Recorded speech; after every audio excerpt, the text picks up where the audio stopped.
안녕하십니까. 오늘은 제8주차 물류 관련 행정기구에 대해서 살펴보도록 하겠습니다. 우리 유인물 제4장 물류 관련 행정기구가 되겠습니다. 먼저 제1절 개요에 대해서 말씀드리도록 하겠습니다. 어느 나라와 마찬가지로 중국에서도 시대적 환경 아니면 사회적 환경에 따라서 행정기구를 개편하거나 아니면 조정하거나 이런 어떤 부분들이 생기게 됐습니다. 중국도 매우 마찬가지입니다. 그래서 산업의 발달에 따라서 물류에 대한 중요도가 높아지기 때문에 물류와 관련된 시장 개방이라든지 운영을 하기 위해서 이 곤란한 요인들을 개선을 하고 또 지원할 사항들을 또 기구를 만들어서 지원해주는 이런 형태가 되겠습니다. 그래서 물류 관련 행정기관도 이 각각의 부서 간에 아니면 부처 간에 복수로 조정하던 것을 한꺼번에 묶은다든지 아니면 통합한다든지 아니면 부수적인 기능을 더 넣어서 실제 업무가 원활하게 진행될 수 있도록 이런 어떤 제도적 장치를 마련한 게 대체적이다. 그렇게 말씀드릴 수 있습니다. 특히 중국 같은 경우에는 이런 어떤 물류 업무를 지원하기 위한 대변화적인 부분이 있었는데 2003년에 상무부를 신설하면서 관련된 업무를 모두 다 총괄하게 됐습니다. 그래서 공무원, 그 다음에 산하기관의 이원회라든지 부국 설치 이런 부분들을 상무부에 신설하면서 일괄적으로 될 수 있도록 이런 부분들을 설치한 게 중국의 특징이다. 그래서 앞에 여기 그림에 나타났다시피 중국발전계획위원회라든지 신산업부라든지 교통부라든지 물류 해관청서 우리 해양수산부 되겠죠, 그죠? 그 다음에 상무부, 철도부, 중국 민용항공총국 이런 부분들이 있었는데 상무국에 통합하면서 물류를 지원하게 됐습니다. 그래서 이 관련 업무들을 물류부에서 통합하면서 각각의 업무들을 분산 조정하고 계획하고 있는 부분이라 보시면 되겠습니다. 그래서 국가발전 화개혁위원회에서는 물류 전략, 그죠? 물류 전략 계획을 중심으로 하고 있고요. 신수액 산업부에 같은 경우는 정보 네트워크 구축 중심으로 되어 있고, 교통부는 차량 관련된 물류 시설 업무 이런 부분들을 중심으로 되어 있고, 철도는 철도와 관련된 업무, 그죠? 국제 업무 이런 부분이 되어 있고, 다음은 민간 항공들, 항공총국에서는 항공과 관련된 국제 물류 지원 부분 이런 부분이 되어 있고, 상무부문은 이제 우리나라도 이 지식경제부인가요? 거기에서 유통이라든지 물류 부분을 지원해 주는 거죠.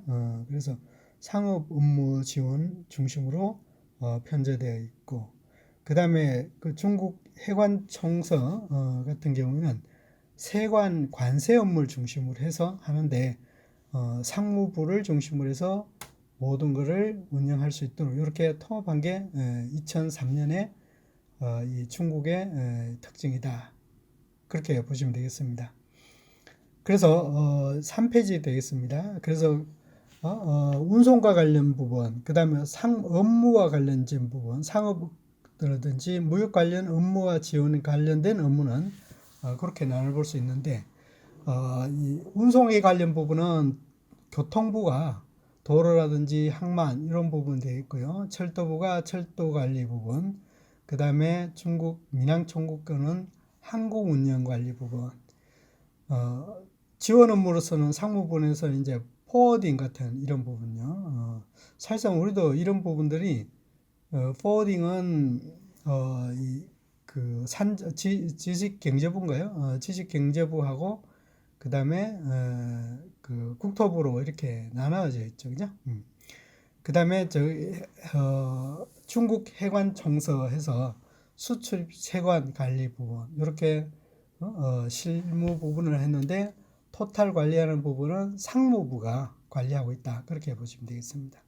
그래서 각각의 이 부처별로 어떤 업무를 하고 있는지를 한번 보도록 하겠습니다. 예, 제가 이 부분을 소개하는 부분은 실제적으로 우리가 이제 중국과 관련된 업무를 할 때 어느 업무를 어떤 부서에서 관할하고 있는지 이런 부분들을 파악하기 위해서 제가 관련 부처별로 업무를 요약 정리해 보았습니다. 자, 그다음에 교통부에서는 우리가 어떤 그 운수업과 관련된 투자라든지 그 진입에 관련된 부분들은 교통부 총합기획서, 그죠? 기획서가 되겠습니다. 그래서 융자, 투융자, 그 다음에 외자본의 기초 관련된 시설 설비들 그런 부분이 되겠고요. 공로처에서는 도로에 관련된 운송과 관련된 어떤 그런 정책이라든지 그 다음에 도로 요금이라든지 운임 정책, 자동차 관련된 수출입 관련된 부분 이런 부분이 되겠고요. 수은처 같은 경우는 파이프라인이라든지 이 수은 물자 관리, 국가 중점 물류 관리 뭐 이런 부분이 되겠습니다. 그 다음에 그 국제 합작처 같은 경우에는 국제 교통에 관련된 기술이라든지 업무 제휴 이런 부분들이 분장이 되겠고요. 안전국 같은 경우는 무엇보다도 이제 항공 안전이라든지 그 다음에 공안이라든지 이런 부분이 되겠고요. 그 다음에 별도로 이제 삼역 공보실이 있는데 여기는 삼역 때문에 관련해서 수운, 해운, 그죠? 수운과 관련된 업무를 총괄하고 있는 그런 부분이 바로 그 교통부의 업무 부수다. 그렇게 보시면 되겠습니다. 다음은 4페이지 철도부에서 한번 보도록 하겠습니다. 철도에 관련된 업무를 하려면 이제 그 기획 업무라든지 이런 부분들은 총괄 팀에서 처에서 하고요. 그 다음에 정비라든지 항목 비용이라든지 철도 요금 정산이라든지 이런 부분들은 재무처에서 하는 거고요. 그 다음에 이제 우리가 어떤 이 중국에서 철도 운송 프로젝트와 관련된 부분에 대해서는 과학교육처가 되겠고요. 그 다음에 선로와 관련된 부분, 철도 선로와 관련된 프로젝트라든가 같은 경우에는 건설관리처가 되겠습니다. 그 다음에 이제 우리가 그 포워딩이라든지 일괄 국제 운송 포워딩이라든지 아니면 쿠리어 서비스 이런 것들을 하기 위해서는 국제 철도 관련된 프로젝트를 하기 위해서는 국제 합작처가 되겠습니다. 물론 이제 공항국에서는 뭐 사고와 관련된 그런 부분들이 되겠습니다. 자, 그 다음에 5페이지 이 항공과 관련된 부분이 이제 중국 민영 항공총국이라고 볼 수 있겠는데요. 주요 업무를 본다 보면은 항공 인프라 기획이라든지 네트워크 구축이라든지 그 다음 운영관리 그런 부분들을 관리하는데요. 특히 민간 항공 사업의 중장기 발전이라든지 그 다음에 관련 규격이라든지 아니면 규정 이런 부분들의 시행 감독을 하고 있는 그런 부분이 되겠고요. 무엇보다도 이제 건설 안전 이런 부분도 담당을 하고 있고 조종사들의 비행 허가 또는 등록 그다음에 네 번째 민간 수송의 포워딩 업무를 항공청국에서 담당하고 있습니다. 자, 상무 부분에서는 앞서 말씀드렸듯이 상무부에서는 2003년도에 4월 1일자부로 해서 포워딩이라든지 국제투자라든지 모든 업무들을 물류 관련된 부분들을 일괄적 있게끔 처리한다고 그랬지 않습니까? 그죠?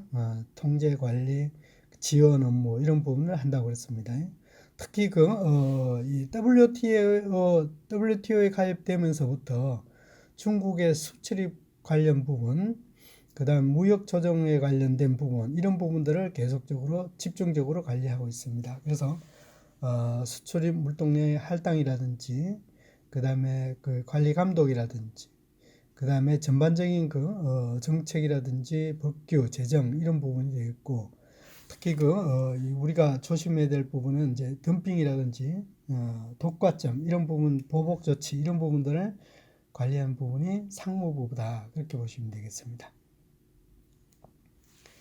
그 다음에 6페이지에 이제 중국 해관 청서를 볼 수 있는데 여기는 수출입과 관련된 그 업무를 관리하고 지도를 한다고 그랬습니다. 그래서 중국의 수출입 관련된 무역과 관련된 부분, 그 다음에 보세 운송이라든지 운송수단, 화물 뭐 이런 부분들 관련된 업무, 그 다음에 이제 세관에 관련된 관세라든지 그죠?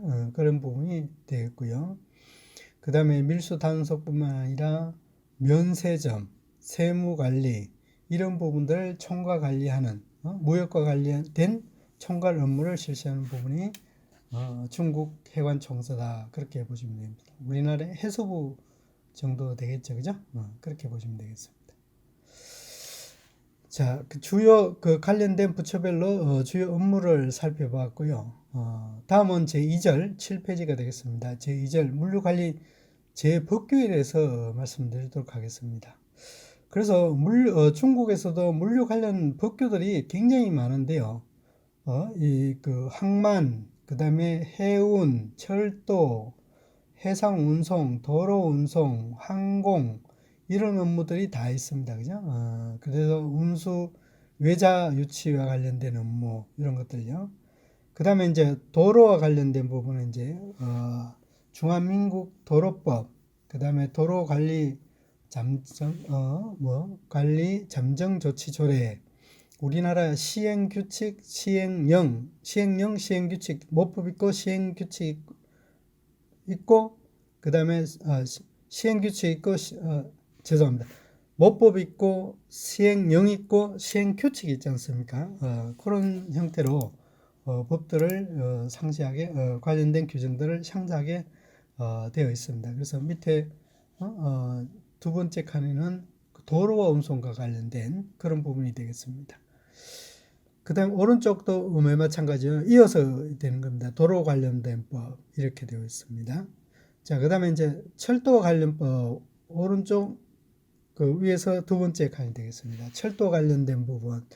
그래서 철도 일괄 운송이라든지 컨테이너 운송이라든지 급행 열차 뭐 이런 부분들이 관리하는 것들이 화물 운송 관련 규제들이 다 법으로 제정되어 있습니다. 그 다음에 위에서 세 번째는 민간 항공 부분이라고 볼 수 있겠는데요. 민간 항공 운송과 관련된 사업과 관련된 이런 부분들이 법 있고 규칙 있고 규정 있고 그에 또 세칙 있고 그죠? 이렇게 되어 있죠, 그죠? 그렇게 보시면 되겠습니다.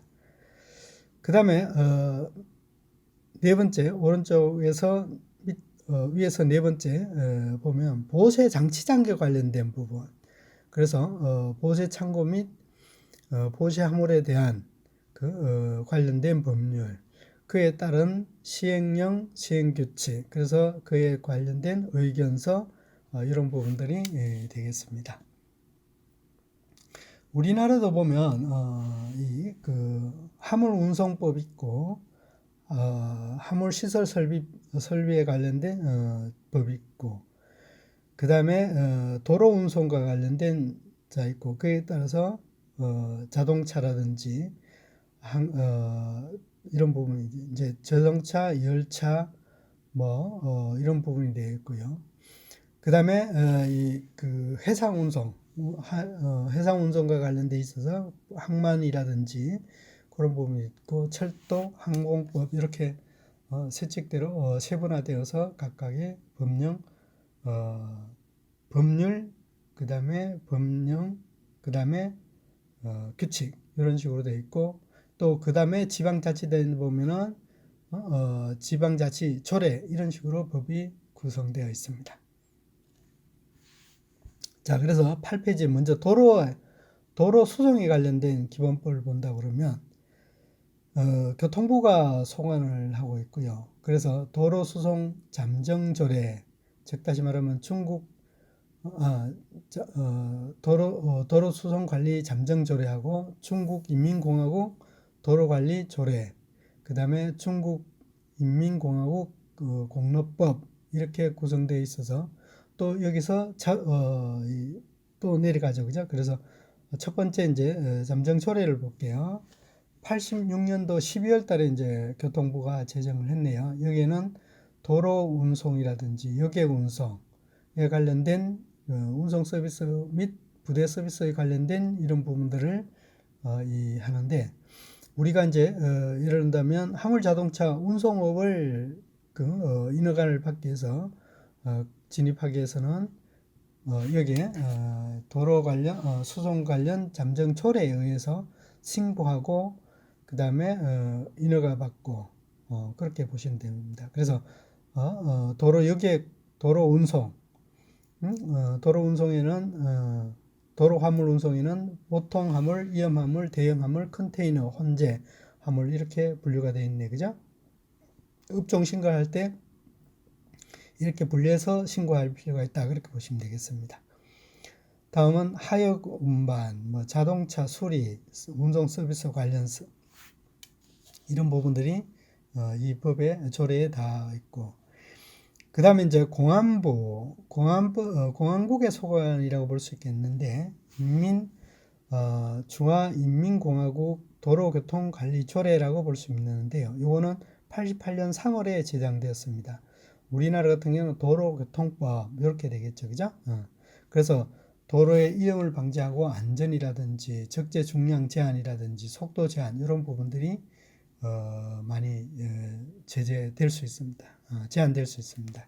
근데 이제 그럼 왜 적재 중량을 제한할까요? 속도하고 아무래도 도로에서는 즉 과적을 해서 이 운행 속도가 운행 빈도수가 높으면 도로 파손율이 높아지고요. 그만큼 또한 이 사고율이 높답니다. 그래서 적재 중량을 최대 적재 중량 이렇게 해서 제한을 하고 있죠. 우리나라 같은 경우는 44톤이죠. 그죠? 차까지 다 포함해서 차 총 중량이 44톤 제한한다.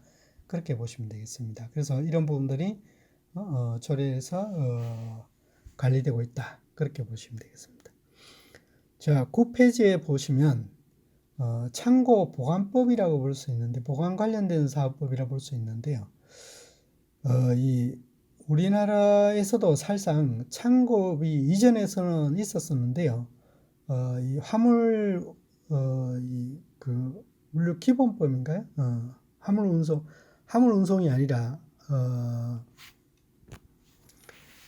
우리나라 같은 경우는 물류정책 기본법, 그 다음에 물류 시설 개발 및 운영에 관한 법, 그 다음에 철도 산업, 철도 물류 산업 육성 지원에 관한 법률 이런 식으로 법령을 있었습니다. 있는데요. 이전에는 물류정책 기본법 내에 이 창고업이라고 항목이 있었습니다. 그런데 이제 지금은 창고업이 아니라 법령에 있는 게 아니라 기본법에 있는 게 아니라 세칙법에서 물류창고업 등록에 관한 규칙으로 해서 규칙으로 되어 있습니다. 그러니까 하위법으로 되어 있다는 얘기죠, 그죠? 그렇게 되듯이 중국에서도 이 창고 관련된 운송법을 관련된 법령을 도로 운송의 하나의 부대 사업으로 규정되어 있는 게 특징이다. 그렇게 보시면 되겠습니다.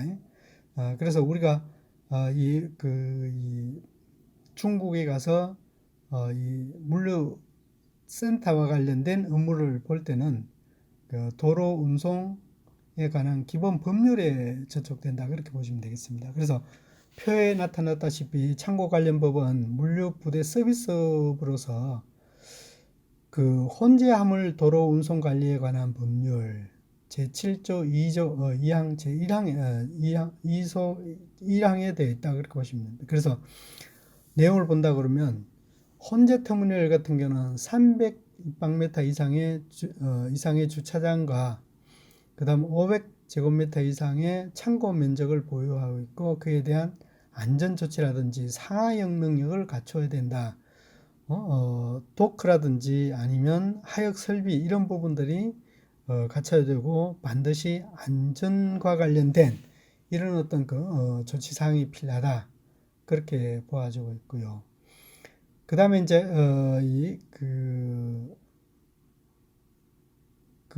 도로 수송 사업의 개업에 관한 기술 및 경제 조건들을 본다 그러면 창고 사업을 위해서는 200입방미터 이상의 영구성 또는 혹은 1000제곱미터의 부지가 공유지가 있어야 된다. 즉 다시 말하면 이 차량이 회전하고 차량이 주차될 수 있는 공유지가 필요하다. 그렇게 보시면 되겠습니다. 뿐만 아니라 이제 보관용 또는 화물량 또는 그에 대한 종류에 따라서 성강기라든지 소방 이런 부분이 필요한데요. 컨테이너 같은 이런 야적장인 같은 경우는 필요하지 않지만은 화재가 발생될 수 있는 공산품이라든지 이런 부분들은 반드시 소방 설비가 갖춰야 된다. 최근에는 전 세계에서 이제 이 일정한 구역 내에서는 시설 설비 내에서는 소방 안전 이런 부분들이 굉장히 강조되고 있는 그런 형태다. 그렇게 보시면 되겠습니다. 그 다음에 이제 도로 화물 수송 서비스에 관한 법률로서 이 화주 또는 대리인이 위탁 보관했을 때 그에 대한 어떻게 할 것인가에 대해서 규정된 건데요. 이 업물은 별도로 보관해야 되는 거. 우리나라도 이 업물 관리법에 의해서 창고 시설 설비라든지 방호백이라든지 이런 것들이 별도로 규정되어 있고 되게 까다롭게 되어 있습니다. 그거 마찬가지입니다. 그 다음에 중국에서는 창고 면적이 200m, 입방미터 이하일 경우에는 보통 창고만 할 수 있도록 되어 있다. 냉동 냉장이라든지 위험물 창고 이런 것들은 못하게 되어 있다. 그렇게 보아질 수 있겠습니다. 다음은 10페이지 철도 운송에 관련된 법률이라고 볼 수 있겠는데 요거는 철도부가 관리 운영하고 있습니다. 그래서 철도 운송과 관련된 기본 법률을 보면 철도 건설 및 운영, 안전에 관련된 규정들이 대표되어 있고 그리고 철도 수송과 관련된 업무들을 하고 있습니다. 그런데 이 뒤에도 말씀드리겠지만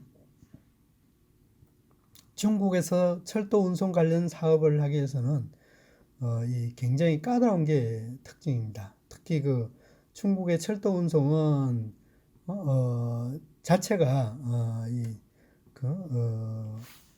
정부가 관할하는 어떤 특수 품목을 중심으로 한 운송이 우선시되고 공산품일 경우에는 그의 여유가 생겼을 때 운반하는 거기 때문에 대부분이 중국 철도는 공안국에서 철저히 관리되고 있어서 운송업에 참여하기는 외국의 자본이 참여하기는 굉장히 어려운 그런 실정이다. 그렇게 말씀드릴 수 있겠습니다. 다음은 해운 수송에 관한 기본 법률이라고 보시면 되겠습니다. 그래서 해운 부분에서는 중화인민공화국의 국제해운 조례에 되는데 요거는 교통부 소관이라고 그랬습니다. 그래서 2002년 1월부터 해운 조례가 이제 시행되면서 해상 업무라든지 업무 지원 이런 부분들이 규정되어 있습니다. 주요 업무를 본다 그러면 해상 수송과 관련된 업무, 그 다음에 보조적 지원 업무, 그 다음에 외국 그 기업들이 중국에 투자할 때의 활동에 대한 투자 금액 제한이라든지 진입에 관련된 규정 이런 부분이 되겠습니다. 즉 다시 말하면 우리가 한국 기업이 중국에 해운업으로 진출을 할 때는 요 조례에 적용된다. 그렇게 보시면 되겠습니다. 그 다음에 이제 국내 수로 그죠? 연안운송이라고 보시면 되겠습니다.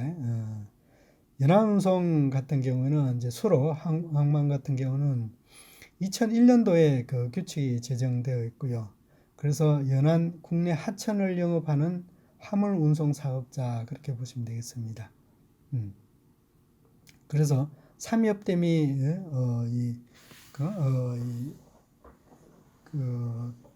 건설되고 난부터는 하천을 이용한 연안운송 이런 부분들이 많이 발전되고 있다. 그렇게 앞서 말씀드렸습니다. 그래서 주요 내용을 본다 그러면 수역 내에서의 화물 운송에 관련된 수송에 관련된 상거래 업무, 수속 절차 이런 부분들이 되겠습니다. 투자는 이 49%까지 되어 있고 외국 자본이요. 중국 기업은 51%까지 투자할 수 있는 이런 부분이 된다. 협업을 할 수 있다. 그렇게 말씀드렸습니다. 다음은 세 번째 항구화물 작업 규칙이라고 볼 수 있겠는데요. 즉 다시 말하면 CY에서 이 하역하고 이런 부분들이 되겠습니다. 그래서 2001년도 1월부터 시행되어 있고요. 그래서 항만의 작업 내용이라든지 안전 규정 이런 부분들이 있었는데 상하역 작업 부분, 그 다음에 고내 운반 부분, 수송 부분, 컨테이너 취급 부분 이런 부분들이 다 되겠습니다. 즉 다시 말하면 항만 부두에서 이루어지는 업무들이 바로 항구화물 작업 규칙이다. 그렇게 정리할 수 있겠습니다. 다음은 11페이지에 항공 수송에 관한 기본 법률이라고 볼 수 있겠습니다. 특히 이 민간 항공들이 요즘 많이 이제 이 중국 내에서도 이제 인허가 받고 있는데요. 그에 대해서 관련된 기본 법률이다. 그렇게 말씀드릴 수 있겠습니다. 그래서 전체적으로 본다 그러면 이제 기본법들을 전체적으로 본다 그러면 도로, 수은, 철도, 항공 이렇게 해서 한번 나눠보도록 하겠습니다. 도로 같은 경우에는 86년도에 시행을 했고요. 시행 공고를 했고 그 다음에 도로 운송 관리 제정 조례에 대해서 규정 조례에 대해서 한번 되어 있고 그 다음에 1988년도에는 인민공화국 도로교통관제조례 이렇게 되어 있고 그 다음에 98년 1월에는 1998년도 1월에는 인민공화국 도로법을 개정해서 계속적으로 그 법률을 보완하고 있는 그런 부분이라고 보시면 되겠습니다. 그래서 역할들의 교통 부분은 도로 화물 여객 관련된 업무, 부대 업무 되어 있고 공항 같은 경우에는 이제 적재량, 주행 관련된 속도 이런 부분이 되겠죠, 그죠? 그다음에 교통부 같은 경우는 기획이라든지 유지 보수라든지 이와 관련된 업무를 담당하더라. 그 다음에 이제 수은 같은 경우는 이제 교통부가 소관한다고 그랬습니다. 그래서 모법은 인민공화국 항구법에서 2004년도에 시행됐네요. 그때에서 항만 계획이라든지 경영과 관련된 제 업무들, 활동 규제들, 또한 이제 그 외국의 자본이 투자할 때의 어떤 그 경영 활동에 대한 출자라든지 성인 관련된 이런 사항들이 다 이 법에 의해서 하고요. 그 다음에 이제 중국 내에서의 영업용 화물에 대한 그 운송업 자율체, 그죠? 인허가 이런 부분이 되겠습니다. 그 다음에 항만에 관련된 앞서 말씀드렸듯이 CY라든지 아니면 항만 부대에서 이루어지는 제 업무들, 그렇게 컨테이너의 상하역이라든지 그 다음에 운반 보관, 뭐 컨테이너 취급, 배후 단지 조성, 그 운영 이런 관련 법들을 다 여기에 교통부 산하의 수운과 관련된 업무를 담당하고 있습니다. 철도 같은 경우는 이제 철도부에서 소관을 하는데요. 인민공화국 철도법에서 91년도에 시행이 됐습니다. 그래서 철도 건설이라든지 화물 운송이라든지 화물 운송에 관련된 인허가라든지 이런 부분들을 다 관리를 하고 있습니다. 다음은 항공 부분에 한번 살펴보도록 하겠습니다. 항공 부분도 앞서 말씀드렸듯이 이제 민간 항공들이 많이 이제 허가가 되고 있기 때문에 이런 부분들이 이제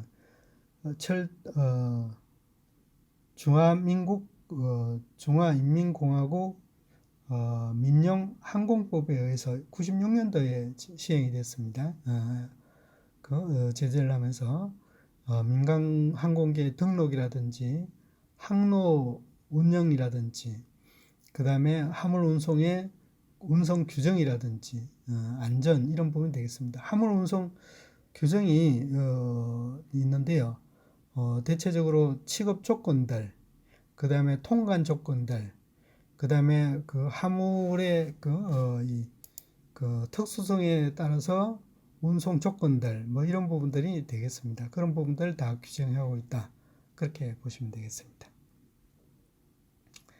이상 이 중국에 있어서 화물 운송 수단 관련된 제 법령 또는 관련 부처별로 이렇게 살펴봤습니다. 수고하셨습니다.